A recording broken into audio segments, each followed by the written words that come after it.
Welcome to She Got Game, a celebration of women in gaming. I am Tiana Watson, a multi-platform production major at Morgan State University and member of the Morgan State University esports program and streamer. Hello, I'm Christian Reynolds, a junior multi-platform production major. If you haven't seen our last episode of She Got Game, a celebration of women in gaming, conversation with MEAC account manager Charity Phillips, then make sure you watch the replay via the Morgan State University esports YouTube channel.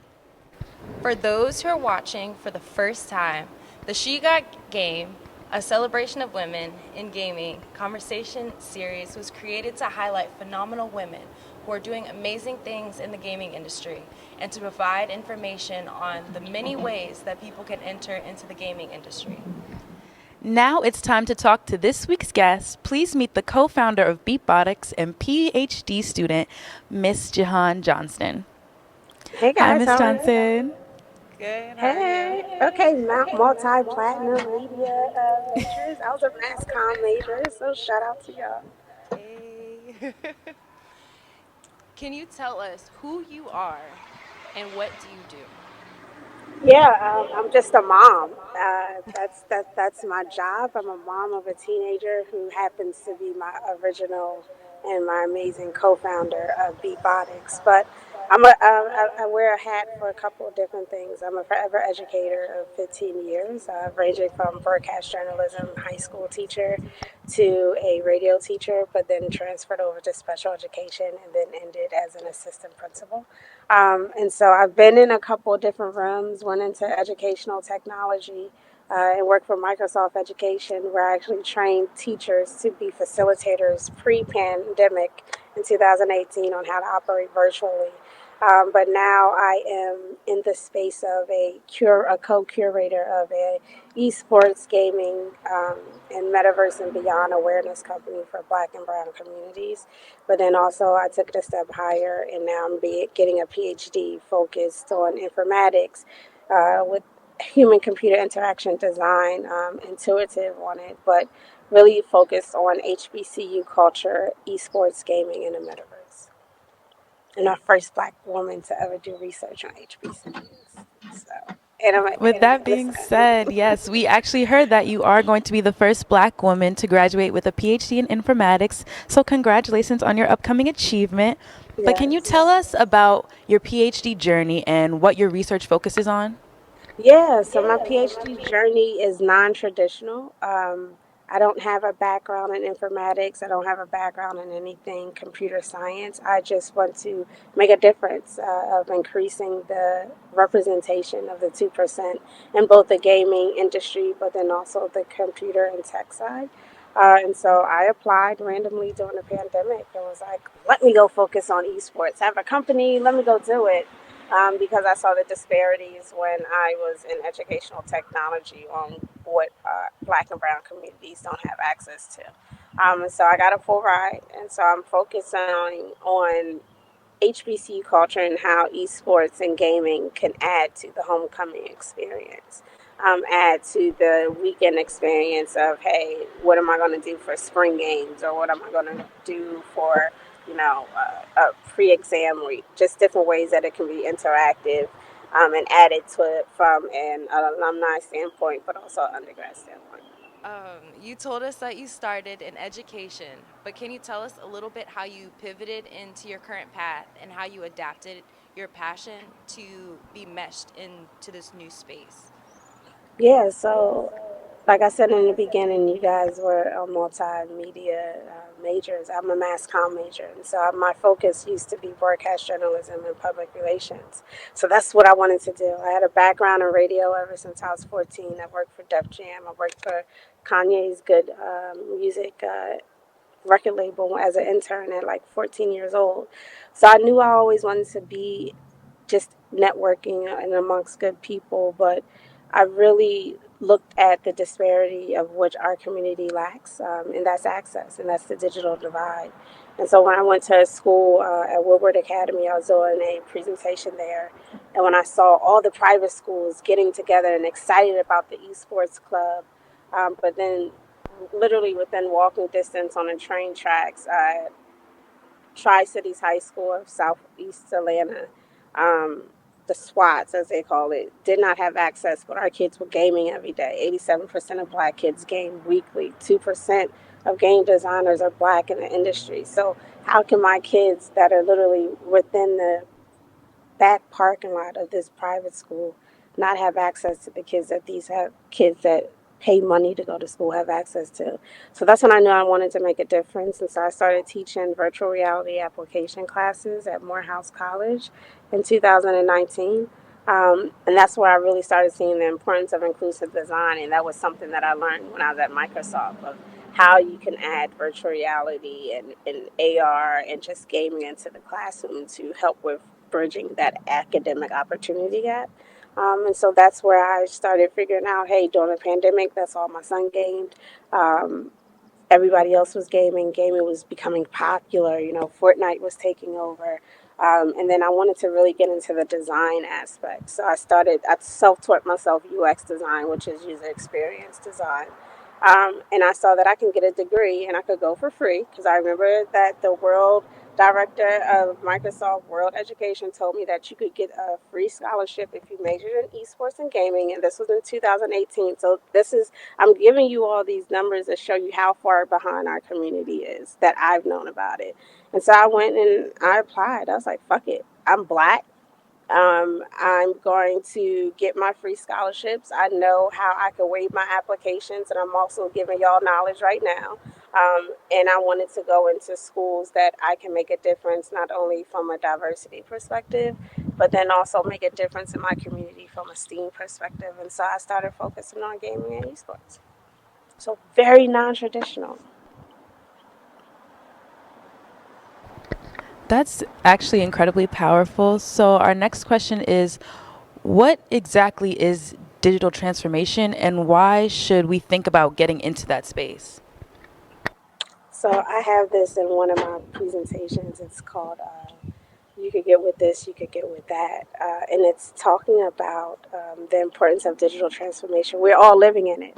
If we all talk to our parents and our grandparents, and I always use this comparison.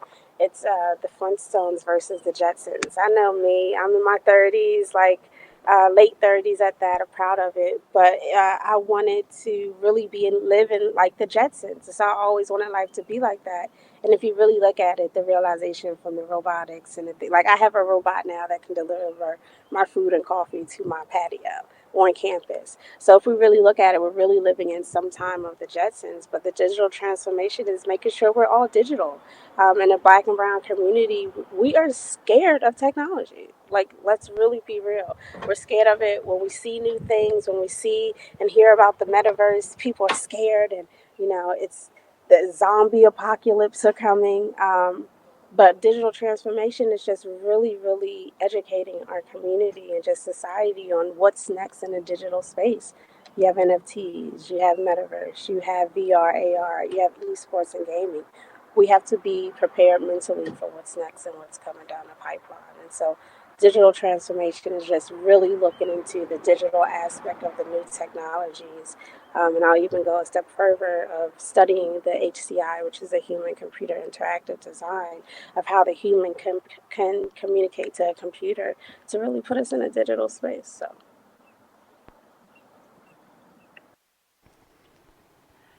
My next question is, Web3 is a term that just started to be tossed around. What exactly is that?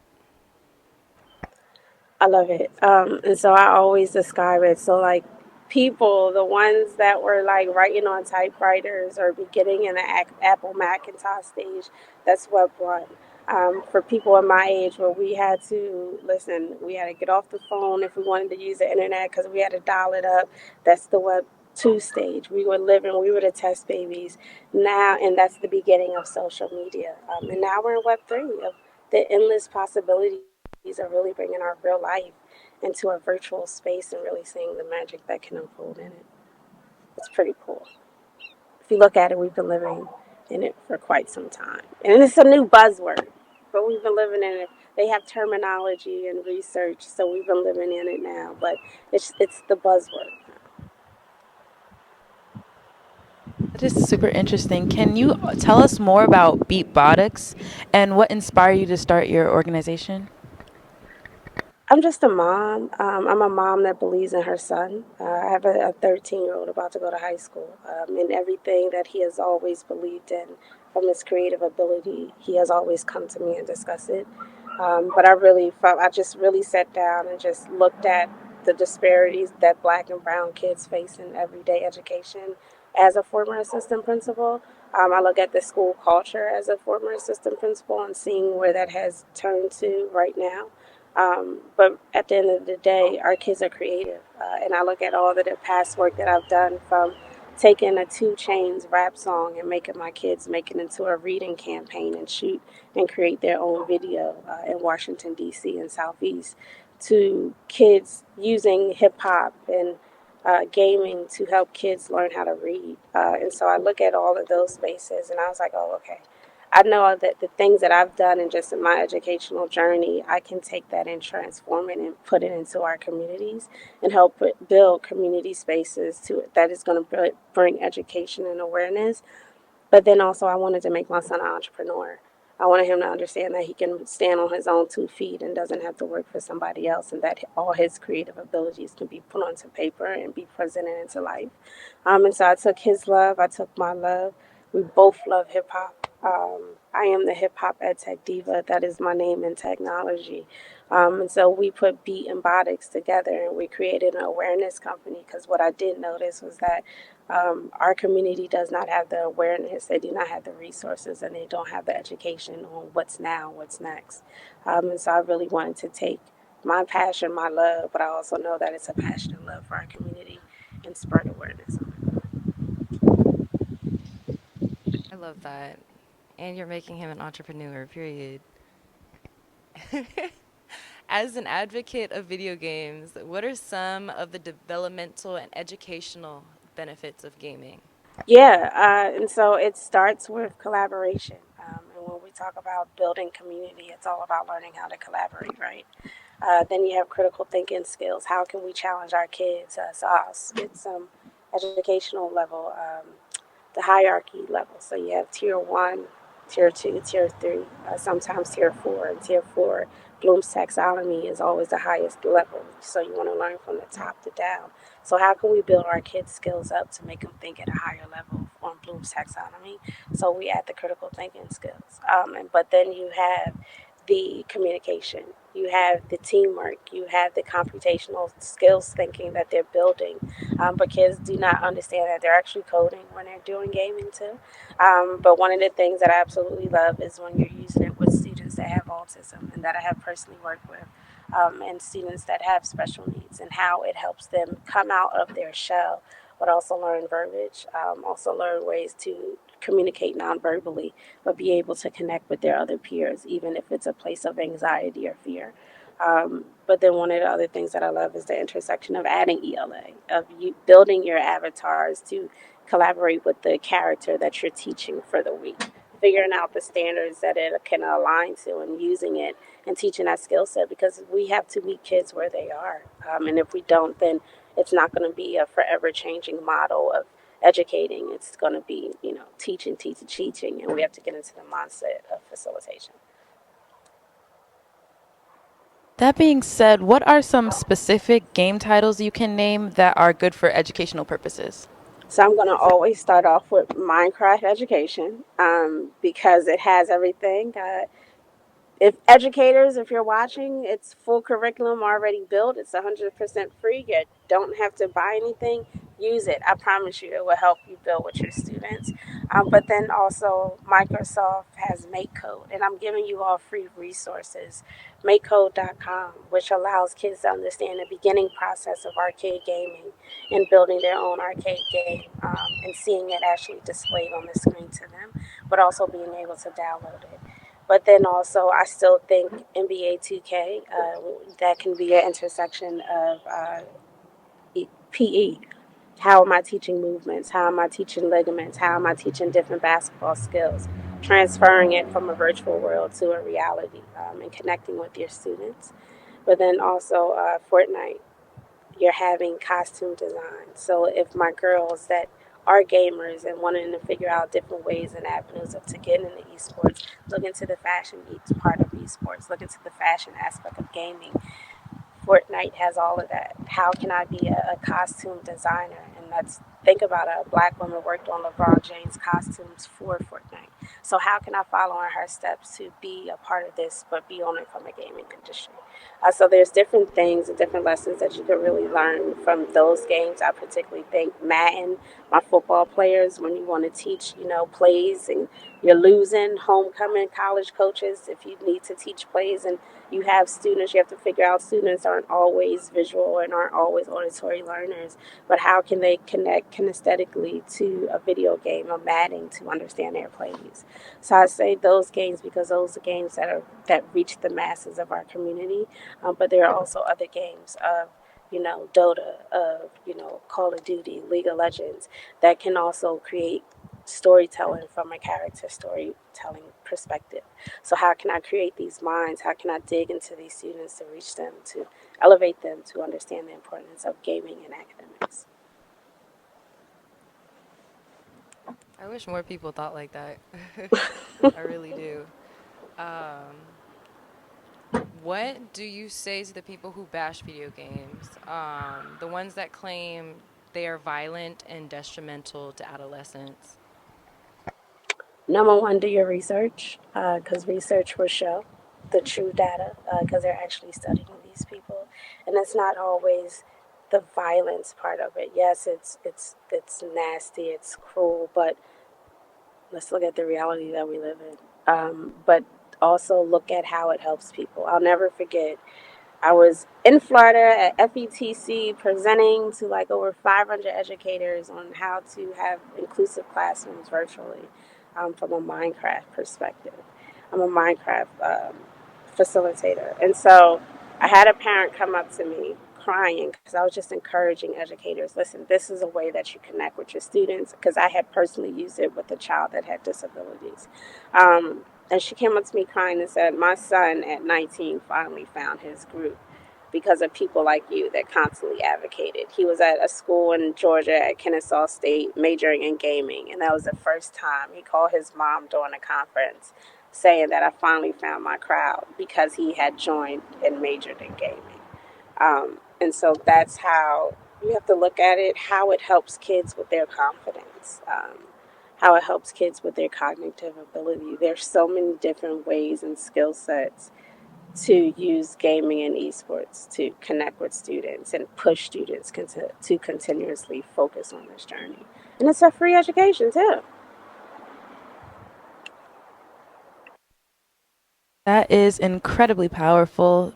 So, as we conclude this interview, can you let everyone know what you and Beatbotics have coming up and how people can connect with you guys online? Yeah, so you can email us at info at B as in boy, E as in Edward, A as in Tom, Lord, A as in Apple, T as in Tom, BOTICS.net. And you can follow us everywhere on social media at BEAT underscore botics on all socials. And a couple of things that we have coming. We are doing some things this summer in Oakland. We are doing some things in Atlanta back at Morehouse College this year. So I'm super, super excited. And you never know, might even do something there in Morgan. So stay tuned. We hope that comes into fruition. But Miss Johnson, we are so grateful for you being willing to talk to us today, and we send you nothing but well wishes as you complete your PhD. And I want to thank everyone for watching this week's episode of She Got Game, a celebration of women in gaming conversation with Beatbotics co-founder and PhD student, Miss Jihan Johnston. Bye, Make sure you guys. guys Make sure you guys stay up to date with the Morgan State University esports program by following us at MSU Bears Esports on Instagram, Facebook, Twitch, and Twitter. Also subscribe to our YouTube page where you can watch the replay of this interview. You can also connect with me, Tiana Latrice, TeyaNaLetrice, on Twitch, Twitter, and Instagram. And you can find me, Christian, on Instagram at Kalon of a Kind. That's KALON of a kind _. And again, thank you for watching. And remember to protect the cave.